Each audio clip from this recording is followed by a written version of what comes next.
वफाकी वजीर खजाना ने नॉन फाइलर्स के लिए सजाएं मुतारिफ करने का इंदिया दे दिया। FBR में डिजिटलाइजेशन के जरिए टैक्स चोरी रोकने, तवानाई और पेट्रोलियम के शोबों में इस्लाहात के ऐलान। रिटेलर्स पर टैक्स और नई पेंशन स्कीम का इत्तलाक कल से हो जाएगा। पेट्रोलियम लेवी 70 रुपए से ज्यादा नहीं और न ही फौरी इत्तलाक हो रहा है। सदर आसिफ अली जरदारी ने आइंदा माली साल के बजट पर दस्तखत कर दिए। भारी भरकम टैक्सों से भरपूर नया बजट कल से नाफिजुल अमल होगा।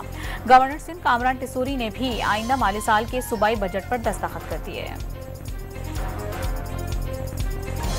आजाद कश्मीर के लिए बिजली की फराहमी पर सेल्स टैक्स की बड़ी वसूली। FBR ने आजाद कश्मीर को बिजली फराहम करने वाली 3 कंपनियों के अकाउंट्स मुंजमद कर दिए। 14 अरब रुपए रिकवर कर लिए। वफाकी हुकूमत की चीनी कैपिटल मार्केट में पांडा बॉन्ड जारी करने की तैयारियां। वजारत खजाना ने चीनी रेटिंग एजेंसी से 29 जुलाई तक टेक्निकल और फाइनेंशियल तजावीज़ तलब कर ली। वफाकी हुकूमत का मानसून में मुमकिन सैलाब से निपटने के लिए मुश्तरका हिकमत अमली बनाने का फैसला। मुताल्लिका इदारों को लाहे अमल बनाने के लिए मिल बैठने की हिदायत जारी। सिंध में 40 गाड़ियों की नंबर प्लेट्स की नीलामी से 67 करोड़ 54 लाख रुपए जमा। रकम सैलाब जदगान के लिए मकानात की तामीर पर लगाई जाएगी। सीनियर वजीर शर्जील इनाम अहमद का बयान।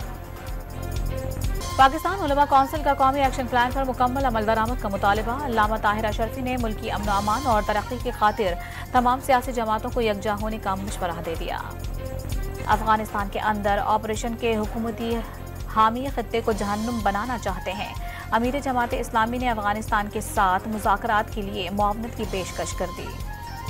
कराची में पिकनिक का सफर आखिरत साबित हुआ। मौड़ीपुर में हॉक्सवे जाने वाली बस उलटने से 7 अफराद मौत की वादी में जा पहुंचे। 35 जख्मी, 7 की हालत तशवीशनाक। पाकिस्तान के कई शहरों में 5 रोज से जारी तेज बारिशों से तबाही।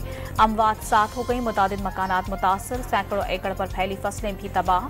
लैंडस्लाइडिंग से कई शाहराहें बंद। और कराची में शदीद गर्मी और हब्स की लहर बरकरार। बारिश का कोई इम्कान नहीं। महकमा मौसमियात के मुताबिक आज शाम समंदरी हवाएं बहाल होने से गर्मी का जोर टूटना शुरू होगा।